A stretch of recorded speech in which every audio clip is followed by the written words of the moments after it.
Hi, I'm InformalMantis, and I'm not going to bore you with a long intro, but I am going to say that I hope you enjoy this video, and please remember to rate, comment, and subscribe today. It really goes a long way. Thank you. Good morning, evening, or night, depending if you're watching from. InformalMantis here, and today a very interesting topic. So if you're single and you're looking, there's one type of person you do not want to go for, and this is the cashier. There's 3 reasons why you do not want to go for a cashier. First of all, you have to spend money to have a good excuse to talk to them. Second of all, you don't know how long they've been working for. And third of all, other customers can mess you up. When you mix all 3 together, it's really not a good idea. But before this was obvious to me, I was feeling pretty bold and I did try going for a cashier. I was at a bookstore looking for some pretty good books, and I found one that I like, and I noticed this really cute cashier. So I walk up to her, I purchase the book, and we have a great conversation. So I was kind of curious to see how far I could take this. So I walk back to the books, I grab another book, I purchase it, we have another great conversation. She seemed interested, I was interested, so I walked back to the books, I grabbed the last 2 books in the series, and I'm standing in line waiting for the cute cashier. But this other cashier opens up the register, and I'm standing there thinking to myself, there's no way I'm buying these books unless I get the cute cashier.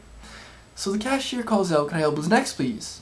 Unfortunately, this isn't the cute one that calls out, so I turn to the guy behind me and I say, "It's okay, you could go ahead."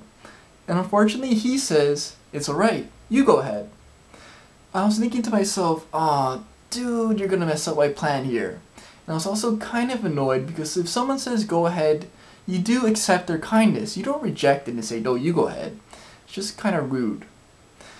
So I say to him, "No, I'm alright," and I face forward. So the new cashier's just standing there, I'm just standing there, and the guy behind me is just standing there. Nobody's saying anything, and it's super awkward. So the new cashier calls out again, "Can I help with next, please?" And I turn to the guy behind me, I say, "Really, you go ahead." And he says, "Are you waiting for someone?" And right then and there, I'm like, oh, you just exposed me. If I say no, it's going to be really awkward because then I have no reason not to go to the new cashier. And if I say yes, it's pretty obvious that I'm trying to pick up this cute cashier. So I say no, I'm not waiting for anyone. And I face forward. At that point in time, it wasn't even about the cute cashier anymore. I just didn't want to give in to this guy. So the cashier calls out again, "Can I help with next, please?" And I turn to him, and I say, "Really? You could go ahead." And he's just looking at me, I'm just looking at him. It's kind of like a staring contest going on. And he eventually gives it, he goes, "Fine, I'll go ahead," all mad. So he goes ahead, and the cute cashier finally finishes with the customer, and I go up to her to purchase the books, but unfortunately she's in earshot of the whole thing. She saw the whole thing, and it's just really awkward. So I ended up buying $100 worth of books, and I didn't get the phone number of the cute cashier. And this, ladies and gentlemen, is why you do not go for a cashier. I hope you enjoyed this Dangerous Of. Stay tuned next time for the next Dangerous Of.